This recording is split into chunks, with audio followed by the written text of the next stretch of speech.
Take a look at your screen. This is the man police are searching for right now. 57-year-old Vance Luther Belter is still on the run tonight. The BCA says Belter was last seen wearing a cowboy hat. A picture grabbed from a business security camera this morning in Minneapolis. Things we know about Belter. He is married, has 5 children, and is the owner of a security company, which would help explain the tactical gear and the car he had access to and used to allegedly pull off the crimes. Just in the last 2 hours, we have learned, according to Broadcastify scanner traffic, Belter may be traveling with another man, and the search for him has expanded to South Dakota. Anyone with information on Belter's whereabouts is asked to call the number you see there on your screen. Right now, the FBI is offering a $50,000 reward for any information that leads to his arrest and conviction. Representative Melissa Hortman and her husband were killed in the brazen assassination. She is on the right of your screen, Senator John Hoffman on the left of your screen, and his wife Yvette were all injured in that attack, in which police are calling a targeted attack. Those shootings happened early this morning at the lawmakers' homes in Brooklyn Park and Champlin. In the last 2 hours, we did receive a bit of good news. We learned Yvette Hoffman is awake and alert. Kent Erdahl joins us now with a timeline of today's events. Kent? Julie, though we've been talking about this all day and have seen those clear pictures of Belter for hours now, it's important to remember this all happened very quickly in the middle of the night. And the man at the lawmaker's door initially looked very different.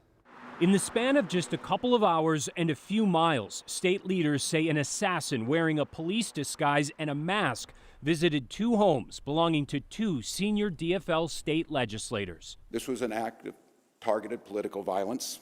This morning, Governor Walz announced that Senator John Hoffman was targeted first. He and his wife Yvette shot multiple times in their Champlin home at around 2 a.m. The couple's nephew, Matt Oleg, writing on Facebook, "My aunt threw herself on her daughter, using her body as a shield to save her life." Remarkably, he says the couple survived, adding they're both out of surgery and recovering. These are public servants, leaders who committed their lives to improving the lives of others, and they were targeted in a violent and cowardly way. Minnesota's Commissioner of Public Safety later said the suspect, 57-year-old Vance Belter, exploited the lawmakers' trust in law enforcement to gain entry, not once, but twice. It was knocking on the door and asking the person to come out, absolutely impersonating a police officer. Brooklyn Park's police chief saying that disguise briefly confused officers in his city an hour and a half after the first shooting, when they conducted a welfare check just a few miles away at the home of DFL House Speaker Emerita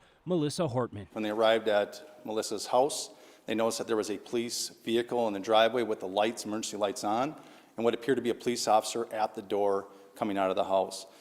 When our officers confronted him, the individual immediately fired upon the officers, who exchanged gunfire, and the suspect retreated back into the home. He says they found Melissa and Mark Hortman dead of multiple gunshot wounds, and they believe Belter fled on foot through the backyard, leaving his vehicle and valuable evidence behind. When we did a search of the vehicle, there wasn't a manifesto that identified many lawmakers and other officials. Minnesota Senator Tina Smith and State Attorney General Keith Ellison have confirmed they were on that list, and law enforcement sources who have seen it tell our AJ Legault that it also includes names of non-elected officials tied to abortion rights. We must all, Minnesota and across the country, stand against all forms of political violence. That begins by looking out for Belter, who was last seen and photographed in North Minneapolis at about 6 this morning. I believe he's working to potentially flee the area, and so that's why we're sharing that with that information now, so that we can safely apprehend him.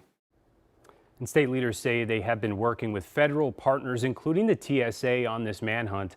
And since our last update, we know they've also visited several properties connected to Belter in hopes of learning all that they can. All right, thank you, Kent.